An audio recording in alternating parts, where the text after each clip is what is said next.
मालकिन, अरे आपका दूल्हा बदल गया है।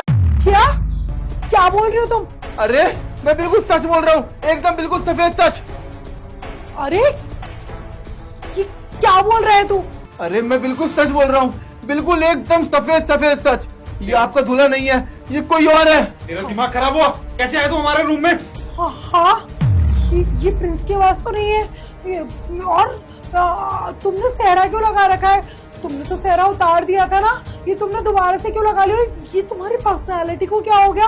एकदम से तुम इतने पतले कैसे हो गए? और आवाज भी तुम्हारी चेंज हो गई। अपना सेहरा उठाओ। अरे सहरा नहीं उठा सकता, मम्मी ने बोला जब तक कथा नहीं होगी ना जब तक ये सहरा मुझे पहन के रखना है, नहीं तो ना तुम पे कल्टाई आ जाएगी, बहुत कुछ हो जाएगा तुम्हारे साथ, समझे? अरे फिर भी मुझे देखना है ना, और ऐसा कुछ नहीं होता है, ये सब ना मन का वहम होता है। शादी हो गई ना तो बस खत्म सारी रस्में। अब जल्दी से ना सेहरा उठाओ, नहीं तो इसका मतलब अनिकेत बिल्कुल ठीक बोल रहा है, तुम प्रिंस नहीं हो, तुम कोई और हो, क्योंकि इतना सब कुछ। एक मिनट, अपना हाथ दिखाओ, ये दो उल्टा करो। ये ओम का निशान, ये तो प्रिंस के हाथ पे नहीं था, तो ना ही ये कड़ा था, उसके हाथ में तो ब्रेसलेट थे। इसका मतलब तुम प्रिंस नहीं हो।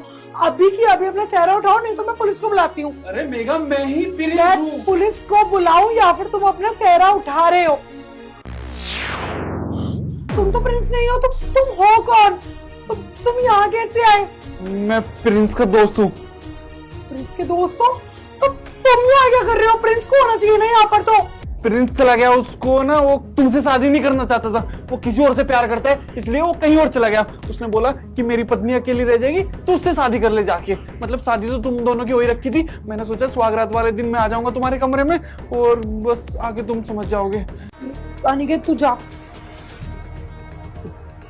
सुनो मेरी बात, अगर अब इतनी बात पहुंच गई है ना तो मैं भी बता दूं, तुम्हारा वो दो कौड़ी का दोस्त क्या मुझसे शादी करेगा? मैं खुद उससे शादी नहीं करने वाली थी, और मैं तो यहाँ से भागने वाली थी। मैं बस सही मौके का इंतजार कर रही थी। मैंने सोचा था वो सो जाएगा ना तो मैं भाग जाऊंगी अपने बॉयफ्रेंड के साथ में। तुम आ गए हो तो मैं तुम्हारे साथ में आराम से रह सकती हूँ। और रही बात शादी की, तो वो हम किसी भी मंदिर में जाके कर लेंगे। और वैसे भी मेरे घर वाले तो बाहर रहते हैं ना, उन्हें क्या पता चलेगा कि मैं किसके साथ रह रही हूँ। और बाई चांस 1% अगर पता चल भी गया ना तो मैं उन्हें बोल दूंगी कि प्रिंस मुझे छोड़ के चला गया था। अभी ना ये सब छोड़ो, और वैसे भी तुम प्रिंस से कहीं ज्यादा अच्छे लग रहे हो देखने में। और वैसे भी वो तो मेरे से थोड़ा बड़ा भी लग रहा था उम्र में। हम दोनों साथ में रह लेते, कोई प्रॉब्लम नहीं है। ये तो आइडिया तुम्हारा अच्छा है, बहुत अच्छा आइडिया है।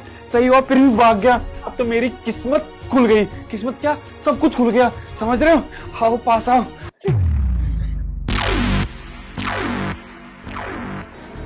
क्या हुआ मेघा, तुम्हें थोड़ा भी अफसोस नहीं हुआ कि तुम्हारा दूल्हा चेंज हो गया? मुझे क्यों अफसोस होगा? तुम ही तो मुझे छोड़ के गए हो ना। विवेक ने मुझे बताया कि तुम्हें कोई और लड़की पसंद है, और तुम अपनी शादी की पहली रात को इसलिए तो गए हो ताकि तुम उसके साथ में रह सको।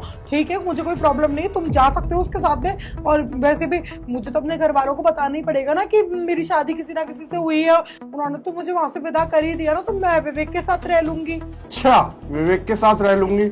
बड़ी जल्दी तैयार हो गई तू किसी और के साथ रहने के लिए? तुम भी तो तैयार हो गए ना किसी और के साथ भागने के लिए।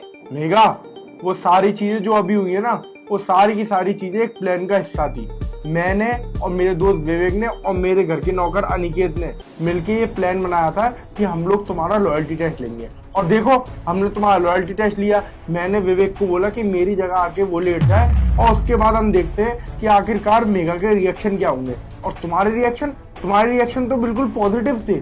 तुम उसके फेवर में आ गई, तुम उसके साथ रहने के लिए तैयार हो गई। और क्या क्या बुराइयां कर रही थी तुम मेरी, कि मैं तो शादी ही नहीं करना चाहती थी और पता नहीं क्या क्या। मेघा, तुम्हें शर्म आनी चाहिए। तुमने मेरे से अभी 2 दिन पहले ऐसे बात करी थी, न जाने तुम मुझसे कितना प्यार करती हो। और आज मुझे मालूम पड़ रहा है कि तुम किसी भी लड़की के साथ इतनी जल्दी कंफर्टेबल हो जाओगी। नहीं प्रिंस, ऐसा कुछ नहीं, मैं भी मजाक ही कर रही थी। मुझे पता था कि सब एक मजाक चल रहा है, मैं पागल थोड़ी ना हूँ, और कुछ भी नहीं है तुम जैसा सोच रहे हो। अरे बस बस भाभी जी, देख लिया तुम्हारा कैसा मजाक है। वो तो प्रिंस ने बोला था मुझे ड्रामा करने के लिए, इसलिए मैंने ये ड्रामा किया, नहीं तो मुझे पता था ना तुम कैसी हो कैसी नहीं।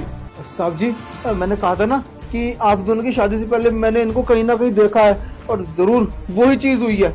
अब आपके सामने सारी की सारी सच्चाई आ गई है मालकिन की। क्या बकवास कर रहा है तू?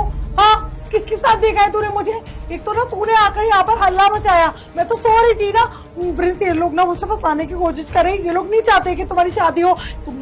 तुम ना मेरी बात पे यकीन करो, ये लोग ना तुम्हारे पैसे पे ना अय्याशी करते होंगे। अब इन्हें पता है कि मैं आ गई हूँ तो तुम्हारा ध्यान और तुम्हारा पैसा दोनों डाइवर्ट हो जाएंगे, इसलिए ना ये लोग बकवास कर रहे हो और कुछ भी नहीं। देखा बस, जो भी यहाँ पे हुआ है ना, उन सारी चीजों की इस कैमरे में रिकॉर्डिंग हो रही है। अब वो रिकॉर्डिंग ही तय करेगी कौन किसके फेवर में था और कौन क्या कर रहा था। अब तुम इस बात को ना डिसाइड मत करो, अभी रिकॉर्डिंग डिसाइड कराएगी कि आखिरकार कौन कैसा है। चुपचाप से ना अपने घर निकलो, तुम्हारे घर पे ये रिकॉर्डिंग निकाल के आता हूँ मैं, और तुम्हारे घर वालों से ही बात करूंगा कि उनकी लड़की कैसी है। निकलो ऐसे।